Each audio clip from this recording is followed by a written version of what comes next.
देखिए, साल भर में बहुत बार एकादशियां आती हैं।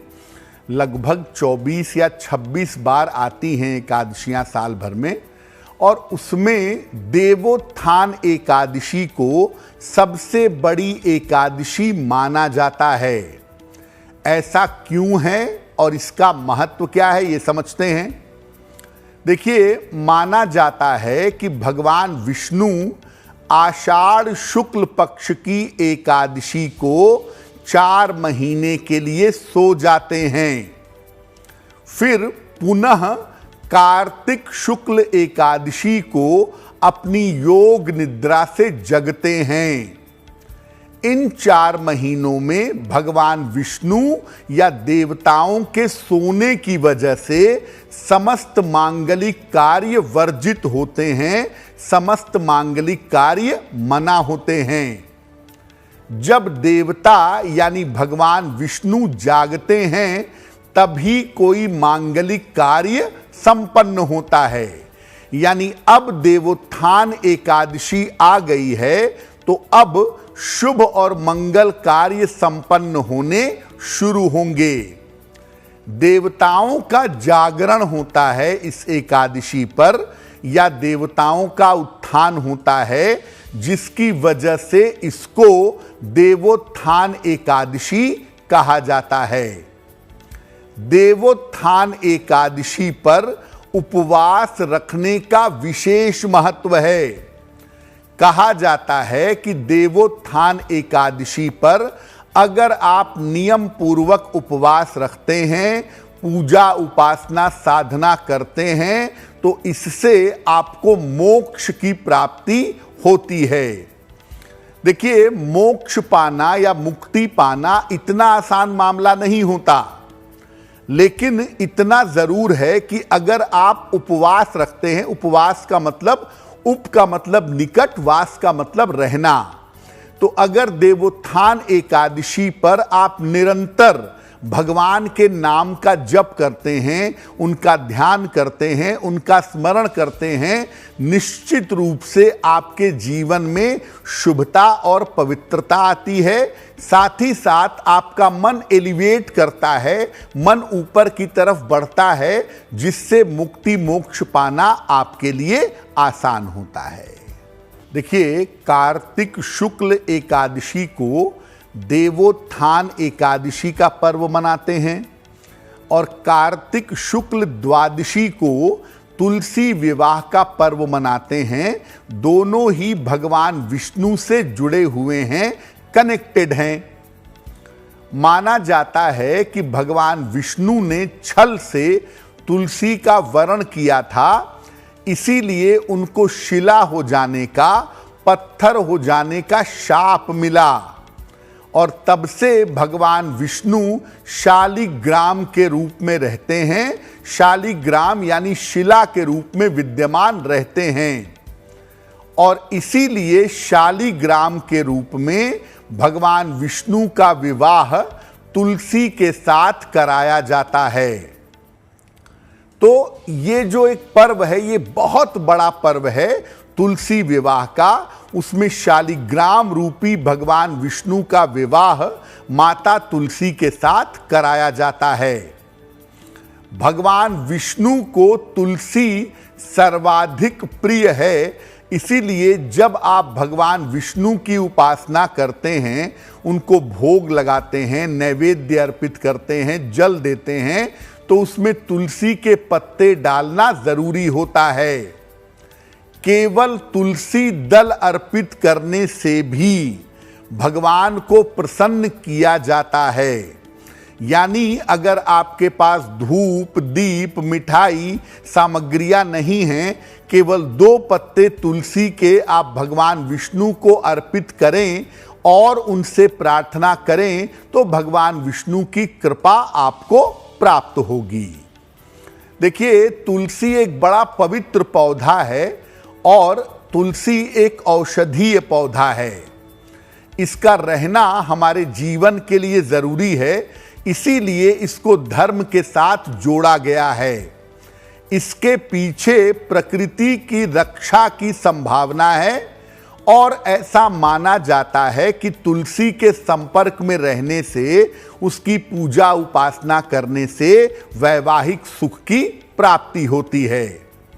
जो लोग अपने घर पर विधिवत तुलसी विवाह करवाते हैं, तुलसी विवाह के नियम का पालन करते हैं, उनको वैवाहिक सुख अवश्य प्राप्त होता है। तो जिस तरह से देवोत्थान एकादशी का पर्व बड़े धूमधाम से मनाया जाता है, क्योंकि इस पर्व से शुभता शुरू हो जाती है, उसी तरह से तुलसी विवाह का पर्व भी इसके साथ बड़े धूमधाम से मनाते हैं, ताकि सबका कल्याण हो, सब स्वस्थ रहें और सब प्रसन्न रहें। देखिए, जैसा मैंने पहले भी कहा कि साल की सबसे बड़ी एकादशी है। सारी एकादशियों में दो एकादशियों को सबसे ज्यादा महत्व दिया गया है। एक गर्मी में आती है भीमसेनी एकादशी, जिसको निर्जला एकादशी भी कहते हैं, और दूसरी होती है देवोत्थान एकादशी, जिसकी हम बात कर रहे हैं। तो देवोत्थान एकादशी पर आप व्रत रखते हैं, आप उपवास रखते हैं। इसके नियम क्या हैं? देखिए, निर्जल उपवास या केवल लिक्विड लेकर के उपवास रखना सबसे ज्यादा बेहतर होता है। अगर आप रोगी हैं, वृद्ध हैं, बालक हैं या बहुत व्यस्त व्यक्ति हैं, तो केवल एक वेला उपवास रखिए, एक वेला आप भोजन कर सकते हैं। अगर ये भी संभव ना हो तो ये कोशिश करिए कि एकादशी के दिन आप चावल और नमक नहीं खाएंगे। भगवान विष्णु या अपने इष्ट देव की उपासना करिएगा देवोत्थान एकादशी पर।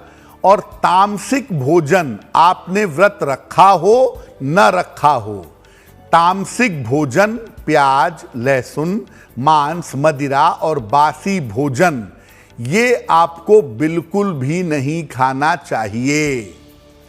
और जितना संभव हो देवोत्थान एकादशी पर सुबह, दोपहर, शाम, रात, जब भी आपको मौका मिले, ओम नमो भगवते वासुदेवाय, ओम नमो भगवते वासुदेवाय, इस मंत्र का आप जितना ज्यादा जप करेंगे उतना ही ज्यादा अच्छा होगा।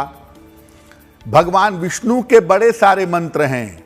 ओम नमो नारायणाय, ओम विष्णवे नमः या विष्णु सहस्त्रनाम, इसका अगर पाठ किया जाए देवोत्थान एकादशी पर, यानी पूरे दिन अपने मन को अगर भगवान में लगाए रखा जाए, तो इसके परिणाम बड़े शुभ होंगे और इससे आपके मन की उन्नति होगी। आप तमाम नकारात्मक प्रभाव से बाहर निकल पाएंगे और जीवन में ईश्वर के रास्ते पर आगे बढ़ पाएंगे। देखिए, देवोत्थान एकादशी पर पूजा का विशिष्ट प्रावधान है।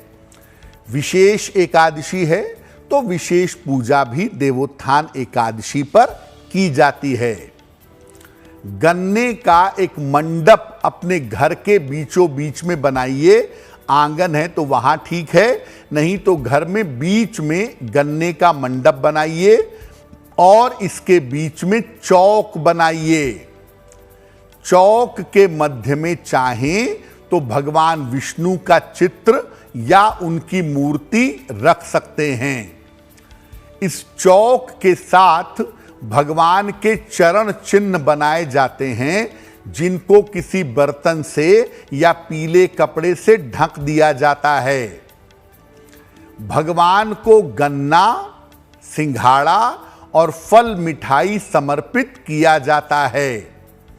घी का एक दीपक वहीं भगवान विष्णु के सामने जला देते हैं और ये दीपक रात भर जलता रहता है। आत्म तत्व प्रबोधाय दीपम ज्योति नमोस्तुते, अपनी आत्मा के जागरण के लिए आप दीपक जला दीजिएगा। भोर में लगभग 3 बजे के आसपास भगवान के चरणों पर से वो बर्तन या कपड़ा हटाइए, भगवान के चरणों की विधिवत पूजा करिए और चरणों को स्पर्श करके उनको जगाइए। जब भगवान विष्णु को आप जगा रहे हैं तो शंख, घंटा और कीर्तन की ध्वनि करें। उस समय शंख बजाएं, घंटे की आवाज आए और कीर्तन करते रहें, हरे राम राम राम हरे हरे, हरे कृष्ण कृष्ण कृष्ण हरे हरे। ये आप ध्वनि कीर्तन की करेंगे। इसके बाद देवोत्थान एकादशी की जो व्रत उपवास की कथा है वो सुनी जाएगी और इसके बाद से सारे मंगल कार्य विधिवत शुरू किए जाएंगे। यानी जैसे ही भगवान विष्णु का जागरण होगा, जैसे ही देवोत्थान होगा, वैसे ही सारे शुभ और मंगल कार्य शुरू हो जाएंगे। भगवान के चरणों को स्पर्श करके जो मनोकामना कही जाती है वो पूरी हो जाती है।